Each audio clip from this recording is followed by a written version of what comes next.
মাছের ঝোল তো অনেকে অনেক রকমভাবে ট্রাই করো, তবে এভাবে একবার ট্রাই করো, আশা করি তোমাদের সবারই খুব ভালো লাগবে। তো চলো রেসিপিটি শুরু করা যাক। এটা সম্পূর্ণ আমার মায়ের রেসিপি, আর আমার মায়ের থেকেই আমার শেখা। তো এর জন্য একটা কড়াইতে নিয়ে নিচ্ছি সর্ষের তেল।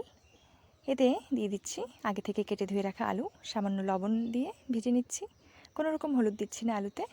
এরপর সেই একই তেলে দিয়ে দিচ্ছি গোটা জিরে, শুকনো লঙ্কা আর তেজপাতা। এর থেকে কাঁচা গন্ধ চলে গেলে দিয়ে দেবো কেটে রাখা পেঁয়াজ।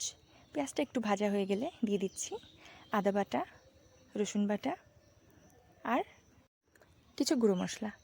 তো প্রথমেই দিয়ে দিচ্ছি ধনে গুঁড়ো, জিরে গুঁড়ো, আর রঙের জন্য দিয়ে দিচ্ছি হলুদ গুঁড়ো, কাশ্মীরি লঙ্কার গুঁড়ো, আর এখানে ঝালের জন্য দিয়ে দিচ্ছি কাঁচা লঙ্কা বাটা।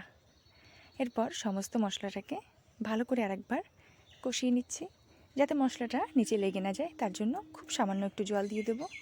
তো দেখো মশলা থেকে কিন্তু আমাদের তেল ছেড়ে দিয়েছে। এরপর দিয়ে দিচ্ছি পরিমাণ মতো জল।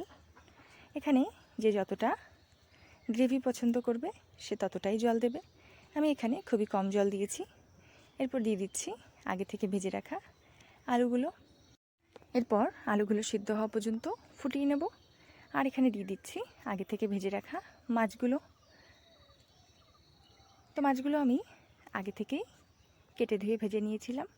তো মাছগুলো দিয়ে বেশ কিছুক্ষণ ফুটিয়ে নেব, ওই ধরুন 4 থেকে 5 মিনিট। এরপর সামান্য গরম মশলা দিয়ে নামিয়ে নিচ্ছি, তাহলেই রেডি আমাদের মাছের ঝোল। চলো তাহলে এবার সার্ভ করে নেওয়া যাক।